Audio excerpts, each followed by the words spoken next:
Abra sua Bíblia na carta de Jesus à igreja de Pérgamo, Apocalipse capítulo de número 2. Apocalipse capítulo de número 2, versículos 12 ao número 17. Apocalipse 2, 12 a 17. Amém? Lemos então? E ao anjo da igreja que está em Pérgamo, escreve: isto diz aquele que tem a espada aguda de 2 fios. Eu conheço as tuas obras, e onde habitas, que é onde está o trono de Satanás, e retens o meu nome, e não negaste minha fé, ainda nos dias de Antipas, minha fiel testemunha, o qual foi morto entre vós, onde Satanás habita. Mas umas poucas coisas tenho contra ti, porque tens lá os que sustentam a doutrina de Balaão, o qual ensinava Balaque a lançar tropeços diante dos filhos de Israel, para que comessem dos sacrifícios da idolatria e se prostituíssem. Assim tens também os que seguem a doutrina dos nicolaítas, o que eu aborreço. Arrepende-te, pois, quando não, em breve virei a ti, e contra eles batalharei com a espada da minha boca. Quem tem ouvidos, ouça o que o Espírito diz às igrejas. Ao que vencer, darei eu a comer do maná escondido, e dar-lhe-ei uma pedra branca, e na pedra um novo nome escrito, o qual ninguém conhece, senão aquele que recebe. Vamos orar mais uma vez. Amado Deus, obrigado pelo privilégio que estamos tendo mais uma vez de nos reunirmos neste local, onde as portas estão abertas para quem quer vir e para que possa aprender a Tua palavra e por ela ser transformado. Sabemos, ó Pai, que o mundo inteiro jaz o maligno, mas sabemos também, ó Pai, que na Tua palavra nós encontramos a verdade, e nós optamos pela verdade, por isso estamos aqui. Pedimos, ó Pai, que a Tua palavra enche o nosso coração, não somente de conhecimento, mas de esperança. Pedimos essas coisas em nome de Jesus. Amém. Eu acho interessante a forma como Jesus se identifica aqui nessa carta, que inclusive falamos já sobre isso, porque ele se identifica assim lá no capítulo de número 1, né? E aqui nós temos a repetição de algumas das identificações de nosso Senhor. Mas aqui, ó, Jesus se identifica como aquele que tem nas mãos a espada afiada de 2 gumes. Jesus é aquele que tem nas mãos a espada afiada de 2 gumes. Não sei se você já ouviu falar no gládio. Gládio era uma espada usada pelas legiões, as legiões romanas. Era uma espada curta e afiada dos 2 lados, com 2 fios de afiação, mais ou menos de 60 centímetros o tamanho dessa espada. Era uma arma curta, mais de penetração do que de corte. Normalmente os legionários usavam o gládio para lutas corporais, né? Como se fosse uma adaga, um combate de corpo a corpo. Os historiadores dizem que o gládio era uma das armas que poderia penetrar a armadura de um soldado. Uma lança não penetraria, mas o gládio era tão cortante e penetrante que ele é capaz de perfurar boa parte da armadura de um soldado. E não somente os romanos, por parte dos legionários, usavam o gládio, mas os historiadores dizem que os próprios gladiadores faziam uso dessa arma. Os historiadores dizem que era a única arma arremessável, por causa do seu formato, da sua forma, da qual ela era feita, e que balançaria o peso da arma. Jesus ele vai fazer uso de uma linguagem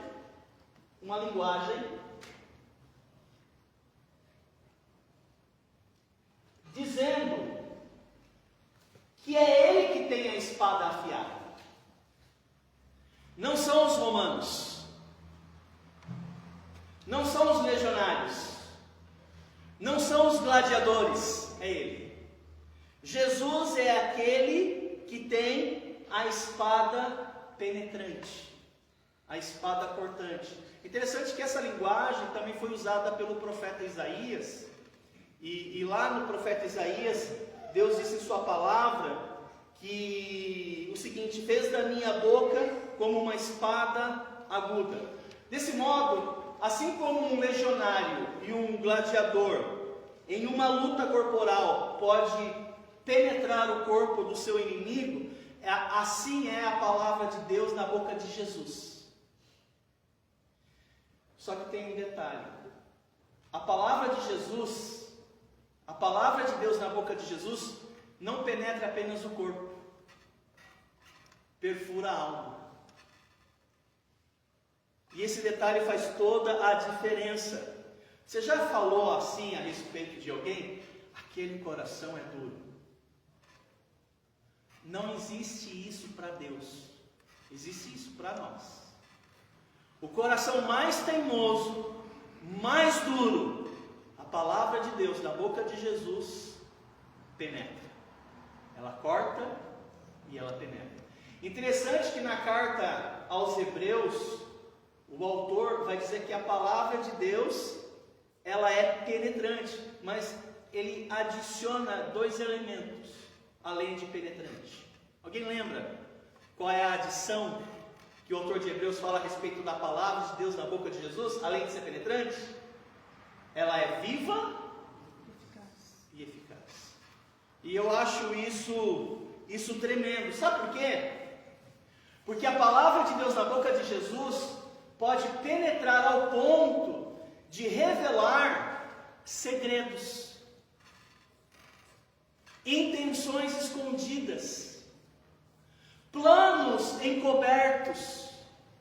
E essas coisas são obras infrutíferas, são obras mortas. E essas coisas me impedem de crescer, me impedem de avançar. E eu preciso da palavra de Deus que revela essas coisas para que eu confesse, alcance misericórdia e continue a minha caminhada. Muitos crentes não crescem, eles pararam de crescer, porque eles têm coisas escondidas na vida. Enquanto você não confessa e as deixa, você não alcança a misericórdia do Senhor, e com isso você não desenvolve, você não cresce. Por isso que a palavra de Deus, ela é tão importante na boca de Jesus, porque quando você a ouve, ela desnuda você, ela revela as intenções guardadas ali no seu coração. Quantas vezes, depois de uma pregação, pessoas debaixo de convicção saem confessando os seus pecados?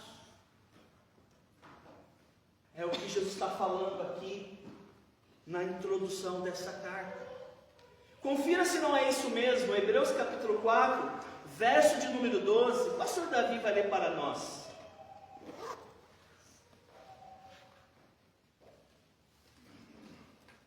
Hebreus capítulo 4, versículo de número 12. Porque a palavra de Deus é viva e eficaz e mais penetrante do que espada alguma de 2 gumes, e penetra até a divisão da alma e do espírito, e das juntas e medulas, e é apta para discernir os pensamentos e intenções do coração. Amém? Por isso que você não pode faltar nos cultos. Porque esses segredos ficarão guardados a 7 chaves. E quando você vem, Deus te visita. E quando a palavra de Deus é pregada neste púlpito, ela penetra, porque ela é viva e ela é eficaz. E ela revela as coisas mais cruéis, as coisas mais sórdidas, as coisas mais escuras do seu coração, que ninguém sabe. E você acha que Deus talvez não saiba. E quando você ouve a palavra, Ele revela elas. E você quer lançá-las fora, você quer confessar elas. Você não quer guardá-las no seu coração. Desse modo, Jesus, Ele se identifica não somente como aquele que tem a espada, mas Ele se identifica como aquele que a manuseia. Jesus não apenas tem a palavra de Deus, gente, Ele a usa. Eu acho isso interessante, porque Ele usa comigo, quando eu leio a Bíblia. Eu não sei se Jesus fala com você, mas quando Ele fala, o seu coração arde, porque a palavra de Deus entra, rasgando, ela arde. Tem um registro nos Evangelhos, lá em Lucas 24, após a ressurreição de Jesus, Ele se encontra com alguns discípulos no caminho de Emaús. Veja o que eles revelam ali. Abra sua Bíblia. Vá para Lucas 24. Lucas 24.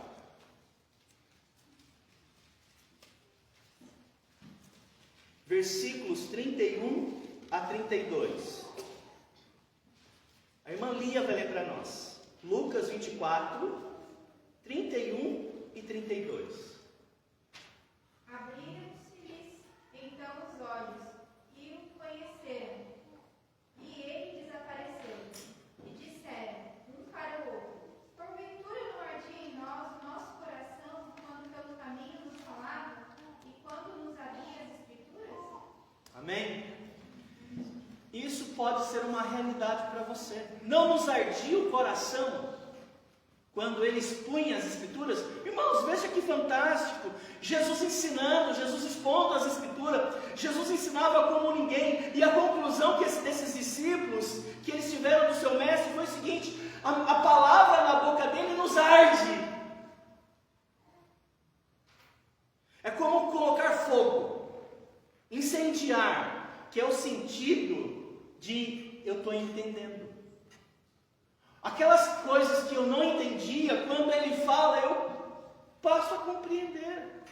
Eu passo a saber coisas que eu não compreendia, agora eu compreendo. Coisas que eu era incapaz de discernir, agora eu estou discernindo. E é exatamente isso, irmãos, que a palavra de Deus faz nas mãos de Jesus. Por isso que essa carta é importante. Porque aqueles crentes de Pérgamo, que está a 90 quilômetros de Esmirna, eles precisavam ouvir. Eles precisavam ouvir as palavras de Jesus. E aqui nessa carta, Jesus vai, o quê? Ele vai trazer algumas informações a respeito de Pérgamo. Isso significa que os desafios e os pecados de Pérgamo não iria ficar escondido por muito tempo. Jesus iria trazer à tona. Ninguém fica escondido muito tempo do Senhor. Ele vai atrás. E Ele revela essas coisas. Os segredos seriam revelados. E mais, os inimigos da cruz que estavam dentro da igreja, pela mesma espada, seriam destruídos. Porque a espada que cura é a espada que destrói. A espada que gera vida, ela também gera morte. qual seria a primeira informação que Jesus revela? Jesus revelou que sabe a respeito da idolatria. Jesus sabe da opressão que a idolatria estava causando naquela igreja. Veja o texto comigo. Verso de número 13. Idolatria. Verso 13. Conheço o lugar em que habitas, onde está o trono de Satanás, e que conservas o meu nome e não negaste a minha fé, ainda nos dias de Antipas, minha fiel testemunha, o qual foi morto entre vós, onde Satanás habita. Pérgamo. Cidade de Pérgamo era uma cidade extremamente idólatra. Havia em Pérgamo grandes conflitos religiosos, porque havia grandes interesses, conflitos de interesses. E o problema é que a verdade estava sendo suprimida por causa da idolatria. E aqueles que defendiam a fé estavam sendo ameaçados. O evangelho estava sendo sabotado. A igreja, irmãos, ela estava profundamente cercada pelo império das trevas. Havia naquela igreja crentes profundamente influenciados pelo Satanás. Tanto é fato que ele aparece quantas vezes? O nome dele aparece quantas vezes aqui? 2 vezes nesta carta. E não somente o nome dele é mencionado, mas está falando que ele tem endereço ali naquela cidade. Ele tinha conta de água, conta de luz, com endereço. Onde Satanás habita. Eu tenho o endereço de Satanás. Onde está Satanás? Em Pérgamo. Desse modo, podemos presumir que onde tem idolatria, há a presença de Satanás. Pérgamo estava a 90 quilômetros de Esmirna, e todo viajante ficaria impressionado pela quantidade de templos erigidos pelo caminho. Havia um templo consagrado a Zeus, deus grego. Outro templo consagrado a Atenas, deusa mãe da Ásia. Havia outro ainda erigido, um deus egípcio, Serafes, o deus da vegetação. Outras divindades, deidades eram cultuadas em Pérgamo. Havia Dionísio, um deus romano, deus das festas, deus da luxúria. Havia o templo levantado em dedicação a Asclépio, um outro deus romano, o deus da cura. Pérgamo, das cidades que nós vamos estudar, das 7, Pérgamo era a mais pagã, a mais idólatra das 7. Por isso que Satanás morava aqui. Havia um grande ambiente supersticioso na cidade, místico na cidade. Muita superstição, e parece que Satanás, até na igreja, era mais evidente que o próprio Cristo. Então a gente vê uma influência diabólica aqui, que inclusive inflamava o coração do povo contra a igreja. Havia um ódio latente, que causou a morte de um crente fiel. Havia tanto ódio, que houve um assassinato. Um irmão da igreja foi assassinado. Antipas, um crente fiel, minha fiel testemunha. Antipas, um crente dedicado, por não ceder suas convicções, mesmo diante das opressoras ameaças, ele não cedeu Ele poderia ter cedido e ele estaria vivo, mas ele preferiu morrer do que ceder às suas convicções. Pouco sabemos sobre Antipas, exceto a sua fidelidade, que lhe custou o quê? A vida. Jesus falou: Antipas, veja o carinho que ele fala. Minha fiel testemunha foi morto nessa cidade. Identificado, podemos imaginar o cenário, né? Identificado como cristão, foi intimado a comparecer perante o governador. Tudo o que ele precisava fazer era o quê? Borrifar um pouco de incenso à estátua do imperador, que acendia numa ornamentação do imperador. Depois disso ele estaria livre. Eu quero que você se coloque no lugar de Antipas. O que você teria feito?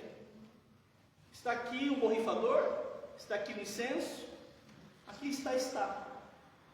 Só borrifar um pouquinho de incenso, você pode ir para casa. A Bíblia diz que ele permaneceu fiel às suas convicções e ele não cedeu àquela idolatria. Antipas, como muitos outros, selaram o seu testemunho com sangue. Irmãos, só uma coisa a vocês: não há fé cristã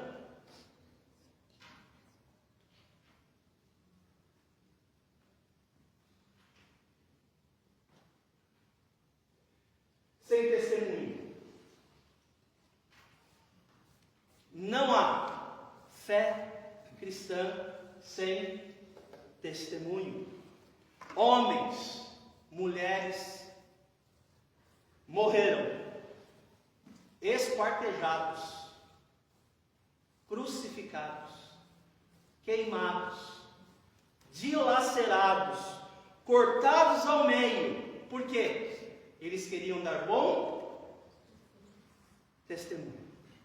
Esses homens e essas mulheres selaram o seu testemunho com sangue. Não há fé cristã sem testemunho. Irmãos, eu não poderia, perdoe-me, eu não poderia deixar de perguntar a você: como anda o seu testemunho? Como anda seu testemunho fora e dentro de casa? Como anda seu testemunho com seus colegas de trabalho? Com seus colegas de escola? Com seus amigos? Com seus familiares? Com seus parentes? Você tem dado bom testemunho? Não há fé cristã sem testemunho. Antipas preferiu a morte do que manchar seu testemunho. Ele poderia ter cultuado o imperador, irmãos. Nós precisamos entender que existe uma tensão no ar.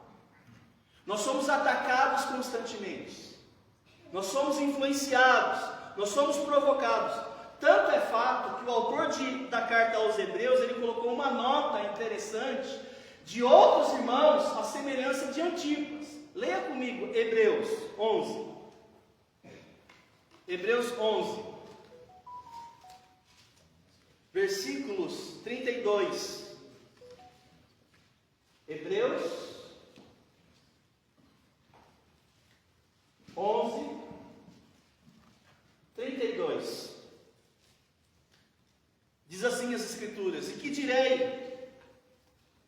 Certamente me faltará o tempo necessário para referir o que há a respeito de Gideão, de Baraque, de Sansão, de Jefté, de Davi, de Samuel e dos profetas, os quais por meio da fé subjugaram reinos, praticaram a justiça, obtiveram promessas, fecharam a boca de leões, extinguiram a violência do fogo, escaparam ao fio da espada, da fraqueza tiraram força, fizeram-se poderosos em guerra, puseram em fuga exércitos de estrangeiros, mulheres receberam pela ressurreição seus mortos, alguns foram o quê? Não aceitando o seu resgate, para obterem superior ressurreição. Outros, por sua vez, passaram pela prova do quê? escárnios, açoites, sim, até o quê? Isso, foram apedrejados, provados, cerrados pelo meio, mortos a fio de espada, andaram peregrinos, vestidos de peles de ovelhas. Olha que maldade!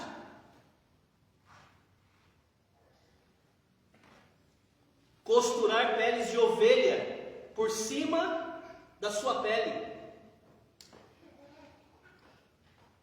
Depois de despelar alguém, faz um corte, uma cisão, tira a sua pele e por cima costura pele de ovelha. Necessitados, afligidos, maltratados, homens dos quais o mundo não era digno, errantes pelo deserto, pelos montes, pelas covas, pelos antros da terra. Ora, todos esses obtiveram o que, irmãos? O que diz aí? Testemunho. Como anda o teu?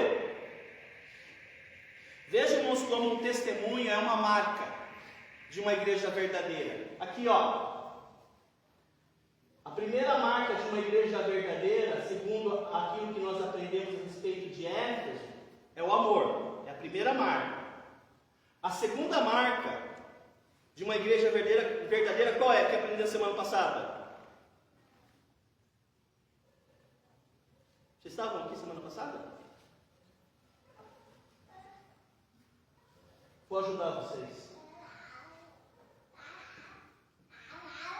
Sofrimento é uma marca de uma igreja verdadeira. Qual é a terceira marca de uma igreja verdadeira? Testemunho.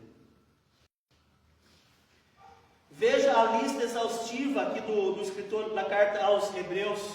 Todos eles foram provados e deram bom testemunho. Jesus também revela não somente que Antipas foi morto, mas Jesus revela onde ele foi morto. E onde é que Antipas foi morto?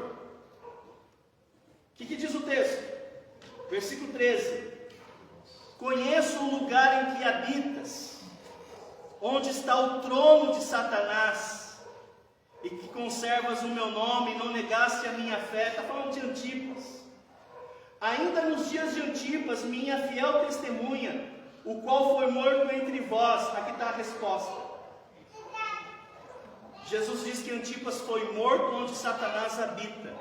E onde é que Satanás habita? Aqui, em Pérgamo.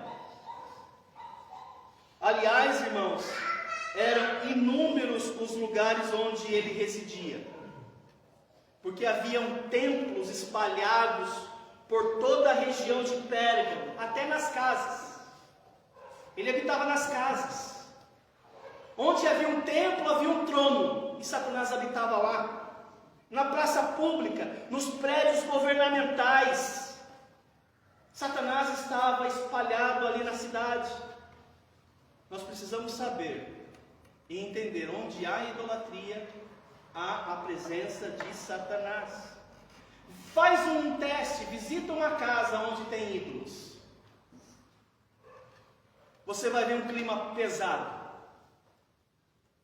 Visita uma igreja que tem ídolos. Você vai sentir um clima pesado. Satanás habita ali. O apóstolo Paulo falou para nós que o mundo anda em trevas, que o mundo tem um príncipe, e ele se chama Satanás. E nessa cidade Antipas morreu. Aqui, ó, Antipas morreu, mas a igreja não. Ao longo da história, milhares de fiéis derramaram seu sangue e a igreja permanece triunfante até os dias de hoje. A pergunta é: e nós? O que eu tenho feito para preservar o bom testemunho de Cristo? O bom testemunho da igreja de Cristo? O meu testemunho? É tão interessante, quando a gente vê a opinião das outras pessoas a respeito da nossa igreja. Só que muito mais importante do que a opinião de outros é o que Jesus pensa. Jesus está afirmando para nós que Ele sabe que a idolatria pode causar uma opressão diabólica na igreja. Na sequência, eu tenho aqui a segunda informação que Jesus revelou que sabe a respeito de Pérgamo. E o que Ele revelou foi o seguinte: que Ele sabe das obras infrutíferas. Ele sabe das obras infrutíferas. Veja comigo o verso 14 e 15. A Flávia lerá para nós em voz alta. Mas umas poucas coisas que tenho contra ti, porque tens lá os que seguem a doutrina de Balaão, o qual ensinava Balaque a lançar tropeços diante dos filhos de Israel, para que comessem dos sacrifícios da idolatria e se prostituíssem. Assim tens também os que seguem a doutrina dos nicolaítas, o que eu aborreço. Eu quero pedir a você, se você tem condições, de grifar aí. Idolatria eu já vi, mas ele traz uma outra obra infrutífera aí no texto. Ele destaca uma outra obra infrutífera. Prostituição. Jesus condena a prostituição. Uma prática imoral que estava acontecendo não fora da igreja,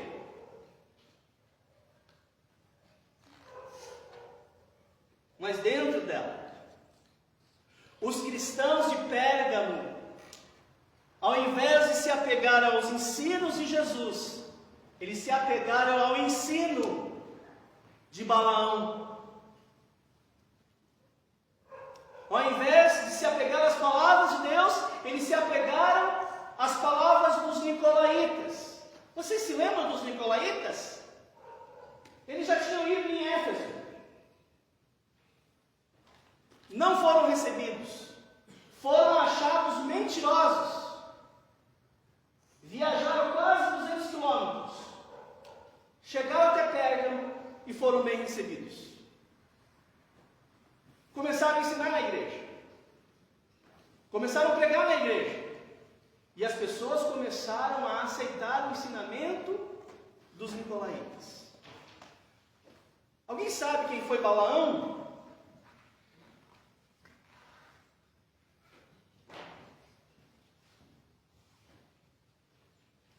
Balaão foi um profeta. A história dele está lá no livro de Números. Eu vou resumir a história para vocês. A história de Balaão. Havia um rei. O rei dos Moabitas. O nome desse camarada era Balaque. E Balaque estava em guerra com o povo de Israel. Os Moabitas estavam em guerra com o povo de Israel. E o rei dos Moabitas, o Balaque, mandou chamar Balaão e ofereceu dinheiro para ele. Eu quero que você ore para amaldiçoar Israel. Balaão aceitou o dinheiro e ele orou. Balaão. Só que todas as vezes que ele orava para amaldiçoar Israel, Israel vencia as batalhas. E Balaão falou o seguinte: não tem como amaldiçoar o povo de Deus.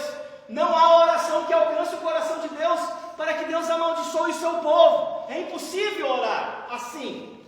Deus não vai amaldiçoar o seu povo. O seu povo vai triunfar. Não tem como o seu povo perder. Balaão, movido pela ambição, ele foi comprado por Balaque. E Balaão falou o seguinte: só que tem uma coisa. Existe uma forma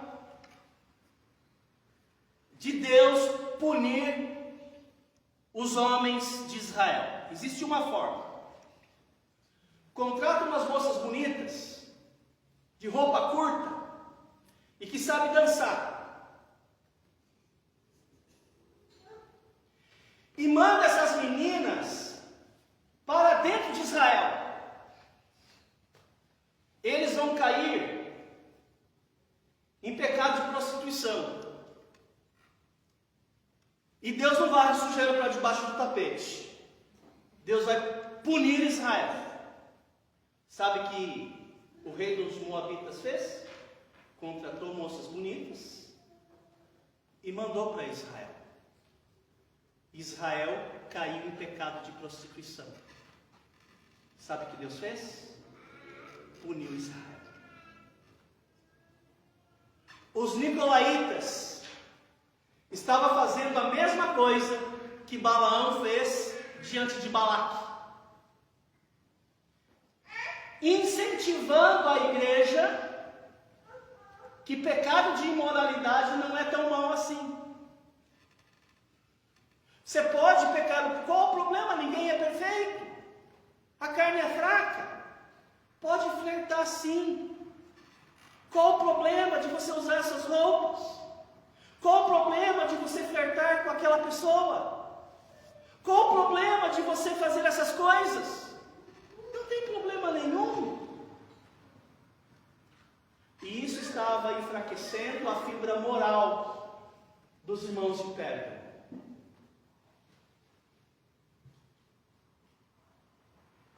Às vezes algumas pessoas falam assim: nós somos livres. Eu não tenho que ser radical. Não tem que ser extremista. Irmãos, com relação ao pecado, você tem que ser sim. Tem que ser radical. Pecado tem que ser radical. Tem que ser extremista.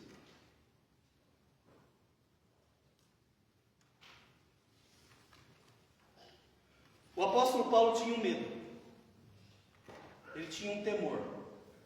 Ele revelou isso lá na carta aos Coríntios, capítulo 11, segunda aos Coríntios, capítulo 11, versículo 3.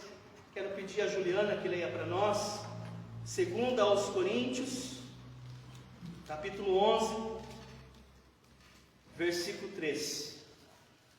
O apóstolo Paulo temia algo. Você sabe qual era um dos temores de Paulo, o apóstolo?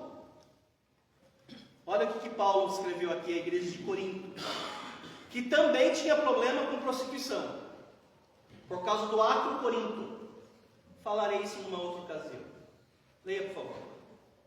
Mas receio que, assim como a serpente enganou a Eva com a sua astúcia, assim também seja corrompida a vossa mente e se aparte da simplicidade e pureza devidas a Cristo. Olha que interessante. Qual era o temor do apóstolo Paulo?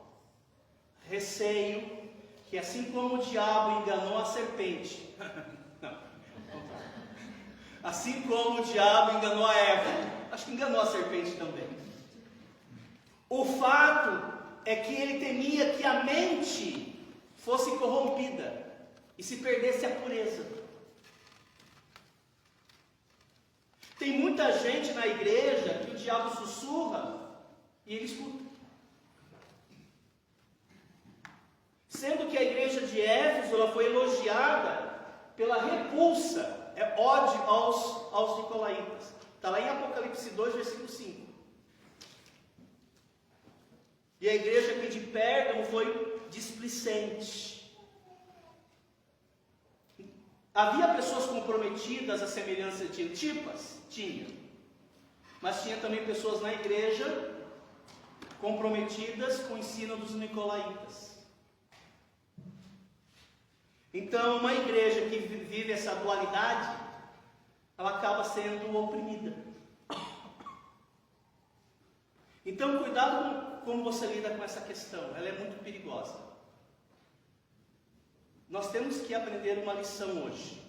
Idolatria vai sempre andar de mãos dadas com a prostituição. Prostituição sempre andará de mãos dadas com a idolatria.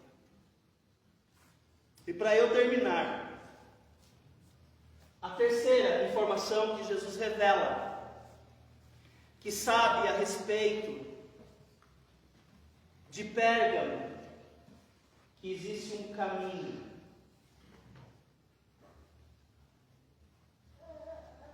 melhor. Jesus vai revelar que ele sabe que existe um caminho melhor. É como se Jesus se dirigisse àqueles que estão em pecado.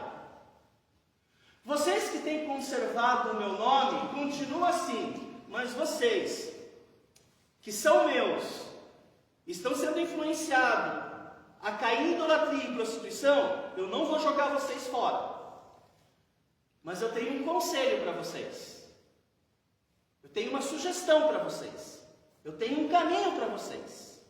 Ele vai apresentar para nós, para esses irmãos que estão em pecado, um caminho. Porque é a igreja. Ele vai dizer assim: portanto, verso de número 16. Portanto, arrepende-te.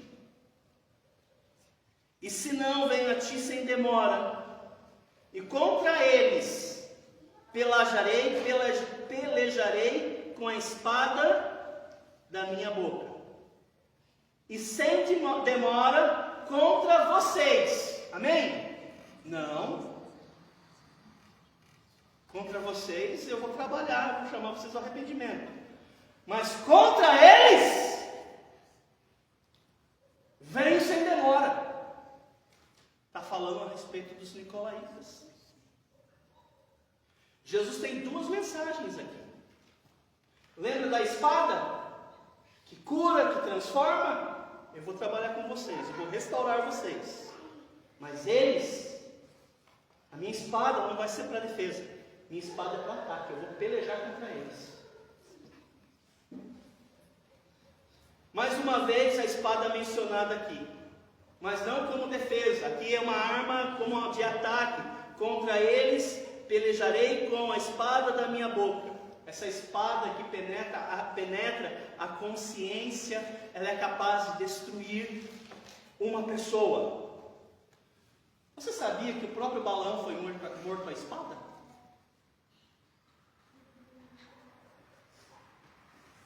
Veja comigo, Números 31, versículo de número 8.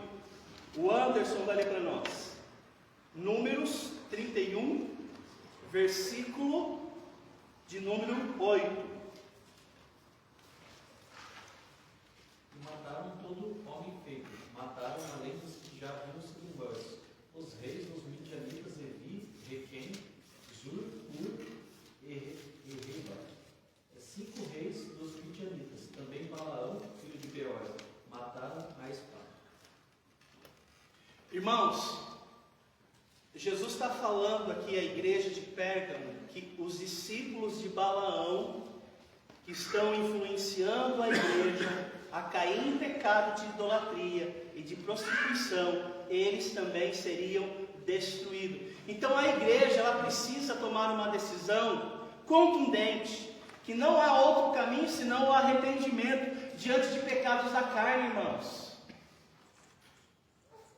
Diante de pecados da carne, o único chamado de Jesus é o arrependimento, que leva você à consagração.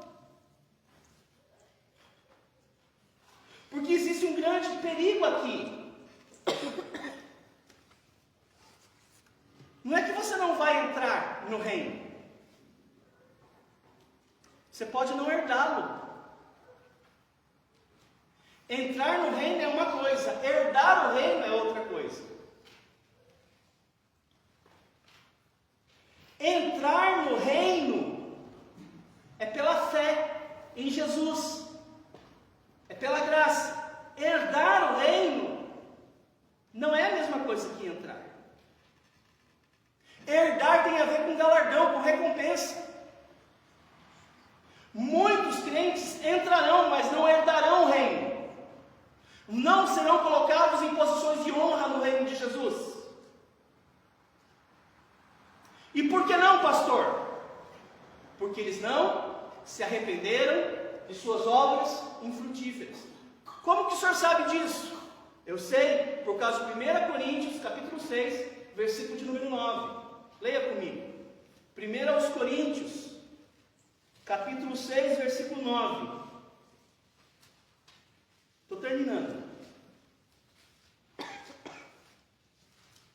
Pedir ao irmão Eduardo que faça a leitura para nós, pode ser? 1 Coríntios, capítulo 6, versículo 9. Vocês não sabem que os injustos não herdarão o reino de Deus? Não se enganem. Aqueles que se envolvem em imoralidade sexual, adoram ídolos, cometem adultério e se entregam a práticas homossexuais. O arrependimento verdadeiro pressupõe mudança de comportamento. Não adianta você falar que se converteu e anda em pecados imorais. Não adianta você falar que se converteu e você ainda é um idólatra. Há um chamado para mudança de postura, uma mudança de mentalidade. E o público de Jesus aqui não são ímpios, são crentes. Mas estavam sendo influenciados pelo mal.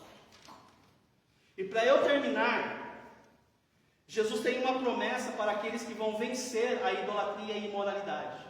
Porque você vê ao longo das cartas que há promessas ao vencedor. E essa promessa tem relação com alguma área que Jesus destaca. Aqui nesse caso, o problema deles é a idolatria e a prostituição.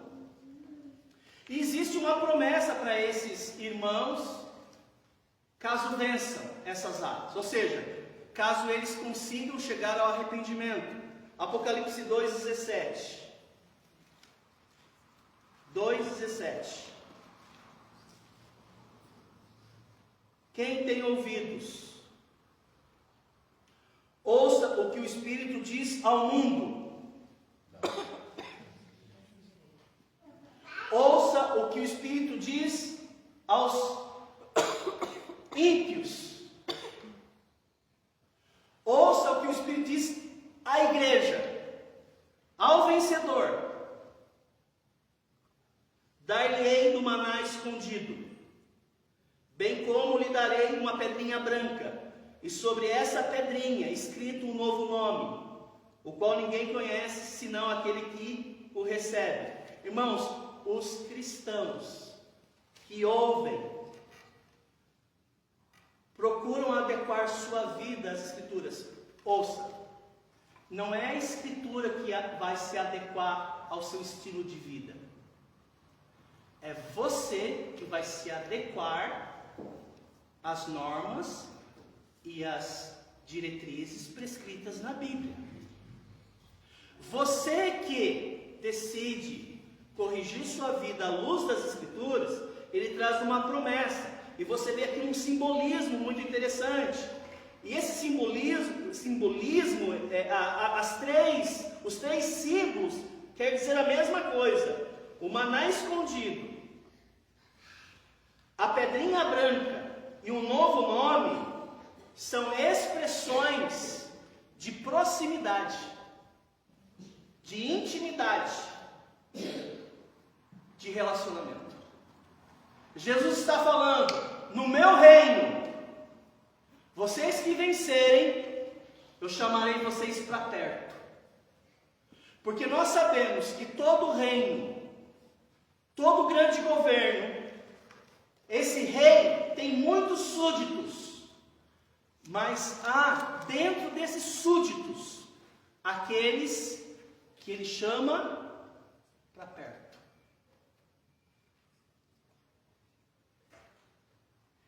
Eu não somente quero entrar no reino,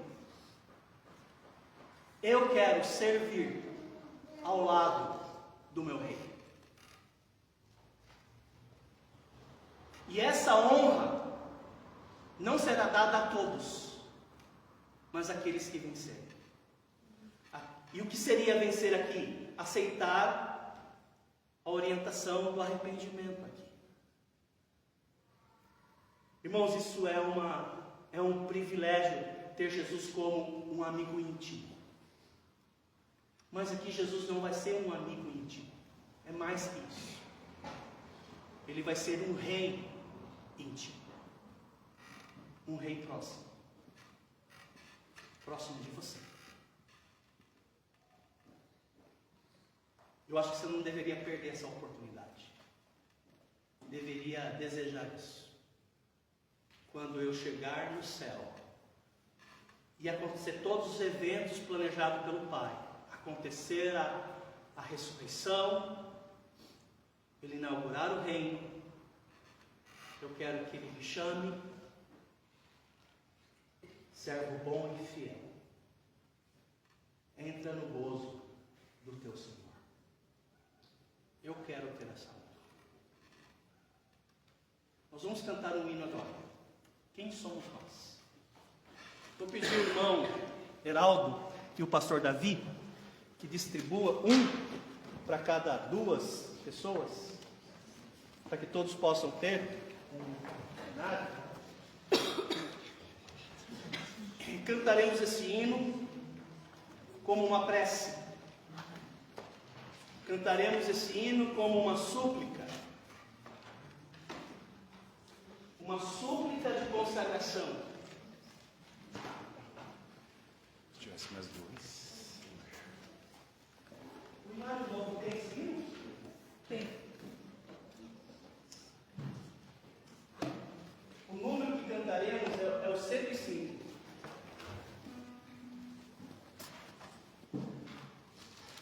Eu não sei de que maneira Deus falou com você nessa noite.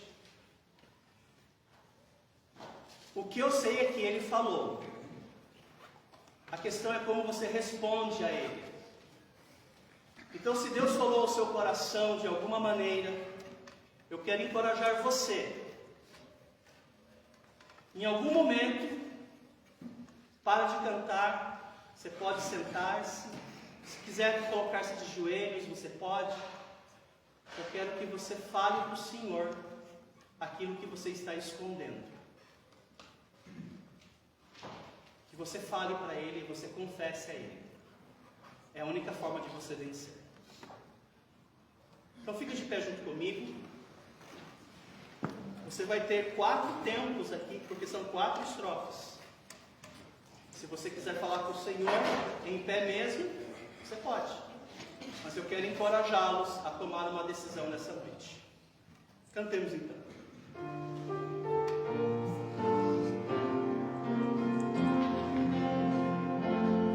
Quem somos nós neste mundo aqui? E qual padrão temos a seguir? Nós somos servos do eterno Deus, e por sua graça nos escolheu.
reconhecer que você está falhando nelas. Mas todas as vezes que Deus fala com você, através da palavra dele, Ele está demonstrando o amor dele por você e a intenção dele de que você vença. Pastor Mário, olhe por mim. Eu estou lutando em algumas áreas. Eu gostaria de pedir a Deus que me ajudasse. Levanta uma de suas mãos para que eu possa orar por você. Amém. Amém. Pode baixar. Amém. Amém. Levanta a sua mão e eu vou orar por você. Ok, pode baixar. Já te vi. Nós vamos cantar a última estrofe, o culto vai encerrar. Mas a ação de Deus não. Vai continuar. Se você precisa ainda falar com o Senhor, fale. Cantemos então a última estrofe. O lavrador no seu lado paciente espera frutificar.